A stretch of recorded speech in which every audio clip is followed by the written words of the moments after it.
Good noon, and thank you for joining us back on brown shag carpet with a new intro, I hope. I dropped the ball on that one. That's okay, though.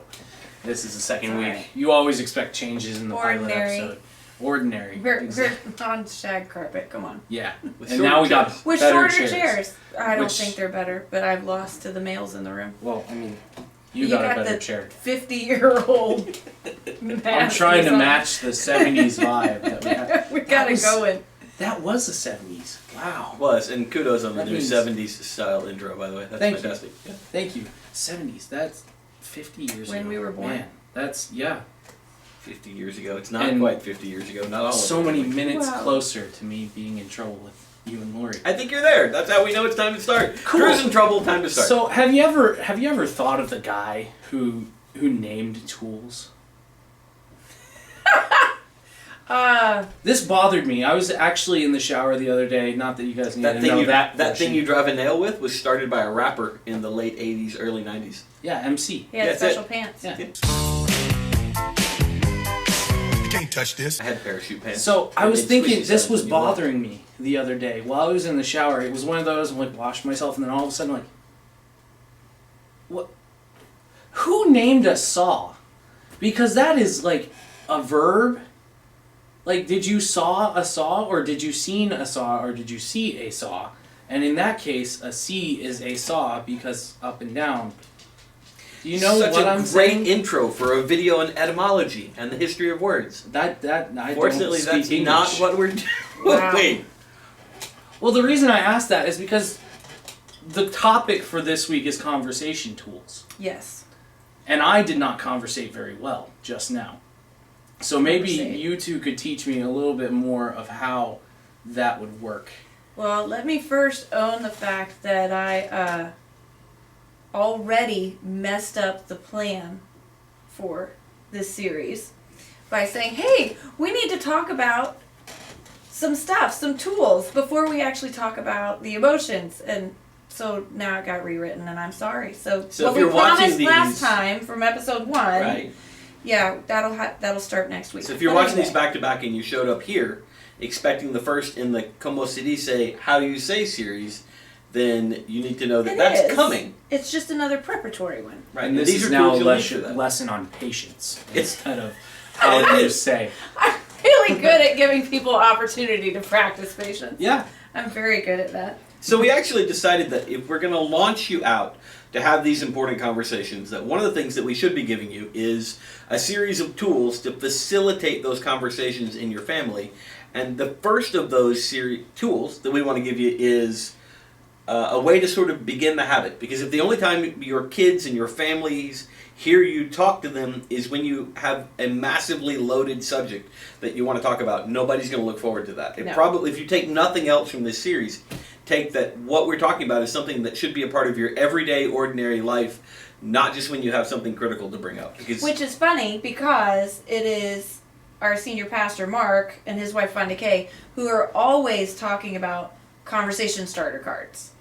And using them for date nights, keeping them on your dinner table, keep them in the car, so that when kind of conversation stalls out or everybody's on their own device and you're trying to get something going, you just pull one and just start a bizarre little conversation. There's all kinds of them on Amazon, but we'll try to put a link to one or two of their favorites and in they're the great. description. They're different age ranges. Oh, yeah. They're couple Well, cards. And do you remember the ones, the goofy little kind of rubberized plastic dice we got from like the dollar store when Kate and Lexi lived with us? And they just rolled. They would pick a color at the dinner table and roll one, and it had some conversation topic, and they loved to do that. And everybody went around the table and answered the question or whatever it was. And it's a great antidote to the, so how was your day? And Yeah. then having all of the teenagers in the family go around and say, Fine. fine. Yeah. I Yeah. bet that's difficult when both parents in this family work at Talk? a church. Yeah. Well, that. You think. guys have like very similar jobs. Yeah, but we do our jobs differently, and we Mm-hmm. do them in different locations. There are a lot of people at church who are regularly astounded by how little we know about what is going on in each other's lives. If I'm full confession to the very nice lady who walked up to me on Tuesday night and said, "Our kids program's starting tonight, and at what time?" And I went, "They're absolutely starting. I don't know when." I could I have told should him know what that. time students started. Yeah, you're better at Yeah. that. That makes at least So one of the conversation Anyway. starter cards, and we're going to give you a link to those, are Yeah. really truly a great way to actually build a habit that can lead to being able to have intentional conversations in non-confrontational, non-scary ways. So the first tool that we would give you, and I don't know who it was named by, Drew, I'm sorry. Yeah. Richard Saw. Richard Saw.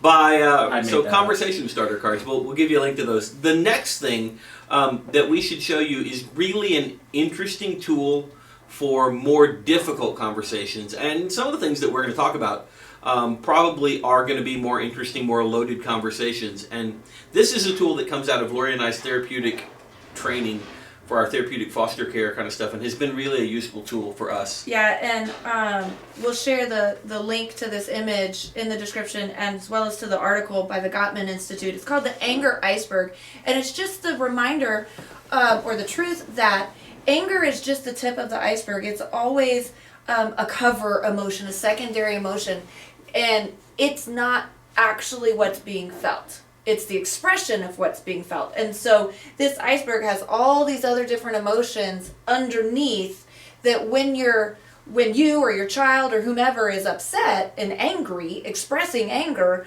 you kind of go, okay, but what's really under there, and digging down into that. So give them some examples. Are they embarrassed? Are they scared? Are they overwhelmed? Are they feel rejected? Are they nervous? Are they anxious? Are they unsure? Are they envious? Are they tired? That's a physical thing, but still. So, or is it based on their trauma? Have they been triggered?